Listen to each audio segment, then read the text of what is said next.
The 5th of July 1994. The Super Eagles of Nigeria, fueled by dreams and talent, face Italy in a knockout match that could change the nation's football trajectory forever.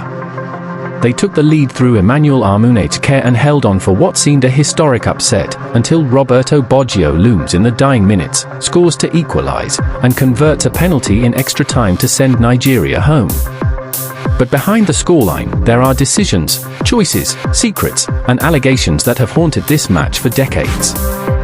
One of them involves Jo Bonfrère, the tactical brain of the team, being asked by his own coach to not sit on the bench that day, reportedly to watch Spain play Switzerland in the other round of 16 match. The question is, why? What did that decision cost? This is the story of how decisions made before, during, and long after that match may have changed everything. Nigeria's 1994 World Cup story, Westerhof's decisions that changed everything. To understand what happened in 1994, we need to go back a few years.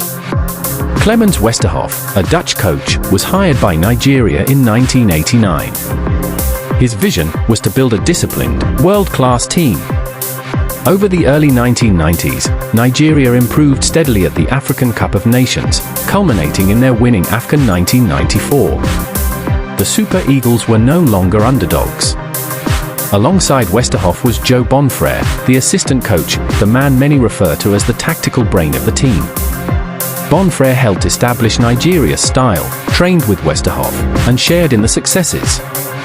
After 1994, Bonfrère went on to lead the Nigeria under-23 team to a gold medal at the 1996 Olympics in Atlanta. He also guided Nigeria to the final of the 2000 Nations Cup, co-hosted by Nigeria and Ghana, where they lost to Cameroon in an ill-fated penalty shootout. These achievements stand in sharp contrast to Westerhof's post-Super Eagles record, which, though marked by that 1994 World Cup success and the AFCON win, never again reached the same heights. In USA 94, Nigeria were placed in Group D with Argentina, Bulgaria, and Greece. They played with confidence and flair. First match, a dominant win over Bulgaria. Third match, victory over Greece to top the group. In between, a narrow loss to Argentina despite leading early. By the end of the group stage, Nigeria had momentum, the belief that they could go far. Behind the scenes, however, tensions were building. Some players felt that tactical decisions were too cautious. Others believed that Bonfrère, being so central to strategy, deserved more say, more presence, especially in big games. On the eve of Nigeria's round of 16 clash against Italy, coach Clemens Westerhof instructed his assistant, Bonfrère Jo, to travel and watch the Spain vs Switzerland match, the other round of 16 fixture whose winner would face Nigeria if they advanced. That decision proved costly, as the Super Eagles appeared tactically short-handed, particularly in the closing moments of the game when the right substitutions were not made. Let's rewind to the round of 16 match, Italy vs Nigeria. Nigeria star winger, Emmanuel Amuneteke puts Nigeria ahead, capitalizing on a corner from Finidi George. For a time, it looks like Nigeria can shut down Italy and run with it. But then the game shifts.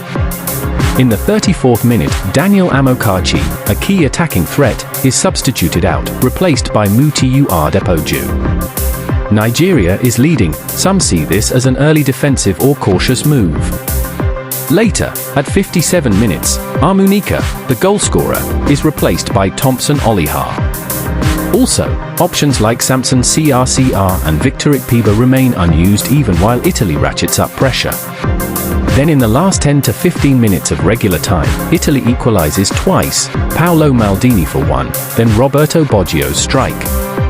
Extra time brings the clincher, a penalty for Italy, converted by Baggio.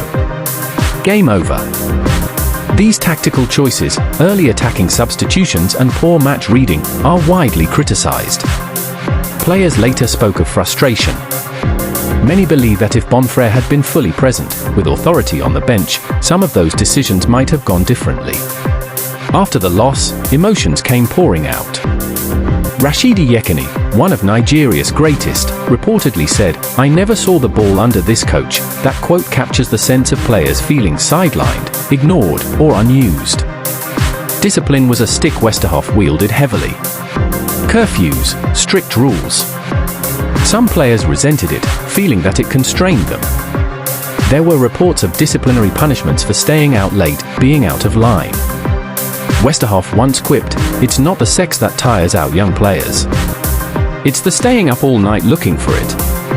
That kind of statement shows his personality, stern, expecting obedience, but also the gap between coach and players when things tense.